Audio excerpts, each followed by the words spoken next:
안녕하세요. 오늘은 8월 6일 토요일 주님의 거룩한 변모 축일입니다. 예수님께서 베드로와 야고보와 그의 동생 요한만 따로 데리고 높은 산에 오르셨습니다. 그리고 그들 앞에서 모습이 변하셨는데 그분의 얼굴은 해처럼 빛나고 그분의 옷은 빛처럼 하얘졌습니다. 주님이 거룩한 변모 축일은 공간 복음이 공통적으로 전하는 이 말씀에 따른 것입니다. 곧 예수님께서 제자들 앞에서 영광스러운 모습으로 변모하신 이를 기리는 축일입니다. 오늘 축일은 성십자가 현양 축일의 40일 전에 지냅니다. 교회의 전승에 따라 예수님의 영광스러운 변모는 예수님께서 십자가에 못 박히시기 40일 전에 일어난 사건이라고 이해하기 때문입니다. 예수님께서는 당신의 십자가 순환과 죽음의 결과인 영광스러운 부활을 미리 보여주시고자 거룩한 변모의 표징을 드러내셨습니다. 1457년 갈리스토 3세 교황이 로마 전례력에 이 추기를 도입하였습니다. 오늘 제1독서인 다니엘 예언서에서 다니엘 예언자는 연로하신 분이 옥자에 앉으셨는데 그분의 옷은 눈처럼 희고 머리카락은 깨끗한 양털 같았다고 전합니다. 또 루카복음에서 예수님께서 산에 오르시어 제자들 앞에서 모습이 변하셨는데 그분의 옷이 새하얗게 빛납니다. 예수님께서는 모세와 엘리야와 이야기를 나누십니다. 오늘 제1독서는 다니엘 예언서의 말씀입니다. 내가 보고 있는데 마침내 옥자들이 놓이고 연로하신 분께서 자리에 앉으셨다. 그분의 옷은 눈처럼 희고 머리카락은 깨끗한 양털 같았다. 그분의 옥자는 불꽃 같고 옥자의 바퀴들은 타오르는 불 같았다. 불길이 강처럼 뿜어 나왔다. 그분 앞에서 터져 나왔다. 그분을 시중드는 이가 100만이요 그분을 모시고 선 이가 억만이었다. 법정이 열리고 책들이 펴졌다. 내가 이렇게 밤의 환시 속에서 앞을 보고 있는데 사람의 아들 같은 이가 하늘의 구름을 타고 나타나 연로하신 분께 가자 그분 앞으로 인도되었다. 그에게 통치권과 영광과 나라가 주어져 모든 민족들과 나라들, 언어가 다른 모든 사람들이 그를 섬기게 되었다. 그의 통치는 영원한 통치로서 사라지지 않고 그의 나라는 멸망하지 않는다. 주님의 말씀입니다.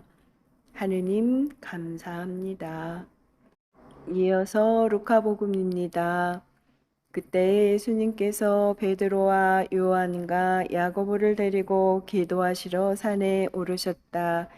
예수님께서 기도하시는데 그 얼굴 모습이 달라지고 의복은 하얗게 번쩍였다. 그리고 두 사람이 예수님과 이야기를 나누고 있었다. 그들은 모세와 엘리야였다.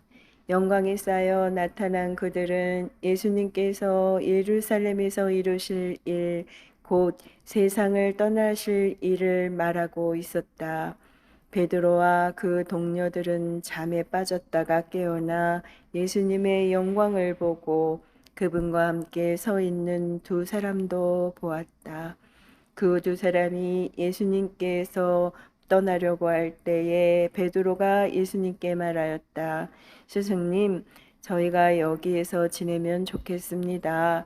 저희가 초막셋을 지어 하나는 스승님께, 하나는 모세께, 또 하나는 엘리야께 드리겠습니다. 베드로는 자기가 무슨 말을 하는지도 몰랐다.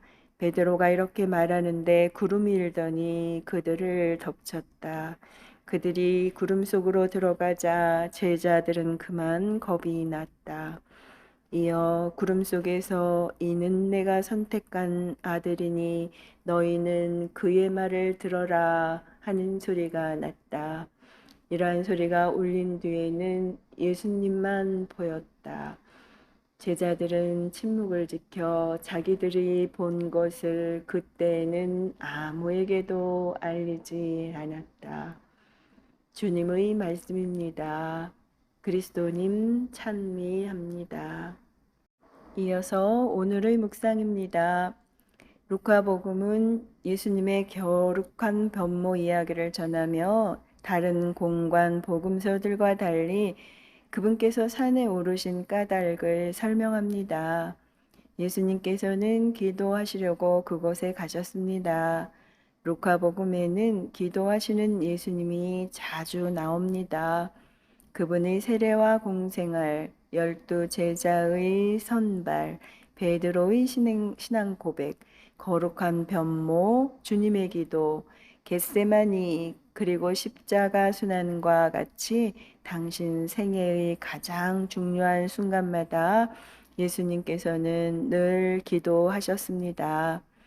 예수님께서는 기도하시면서 하느님 아버지의 관점으로 하느님의 뜻에 따른 당신의 인생을 볼 수 있으셨고 그것으로 당신의 인생을 비추어 살피셨을 것입니다. 또한 예수님께서는 세상의 관점에서 성공하는 삶이 아닌 실패하는 삶을 통해서 사람들을 구원할 사명을 받으셨음을 깨달으셨을 것입니다. 복음서의 중반에는 예수님께서 세상의 눈으로 볼 때 성공적이지 못한 인생을 살고 계시다는 몇 가지 신호가 나옵니다. 군중은 처음에는 예수님께 몹시 열광하였으나 점차 예수님을 버리고 그분 뒤를 따르지 않았습니다. 늘어난 예수님의 적대자들은 예수님을 죽이기로 결심하고 계획합니다. 예수님께서는 그때마다 하느님 아버지께서 바라시는 길이 과연 어떤 길인지 알고자 하셨고 이를 위하여 기도하셨습니다. 예수님께서 기도하시는데 얼굴 모습이 변하고 빛났다는 것은 예수님께서 기도 드리시는 가운데 당신 인생의 참된 의미를 깨닫게 되셨다는 뜻일 것입니다. 루카복음은 친절하게도 예수님께서 모세와 엘리야와 나누신 대화를 전합니다. 예루살렘에서 이루실 일, 곧 세상을 떠나실 일을 말하고 있었다. 율법서를 대변하는 모세, 예언서를 대표하는 엘리야와 대화를 나누셨다는 것은 예수님께서 기도하시며 성경 말씀을 통하여 당신께서 나아가실 길, 곧 이 세상에서 아버지께 나아가시는 그분의 파스카를 깨닫고 그것을 받아들이셨다는 뜻으로 보입니다. 우리도 기도가 필요합니다. 우리가 맞서야 할 현실 세계의 어려움과 문제들을 떠올리면 걱정과 두려움이 앞서는 것이 사실이지만 기도하는 가운데 하느님의 말씀을 통하여 우리가 나아갈 길을 깨닫고 다시 살아가야 합니다. 우리의 길이 예수님과 함께 예루살렘으로 나아가는 십자가의 길임을 받아들여야 합니다. 사랑 때문에 자기 인생을 내주는 사람은 하느님의 영광 속으로 들어간다는 믿음을 지키며 살아갑시다.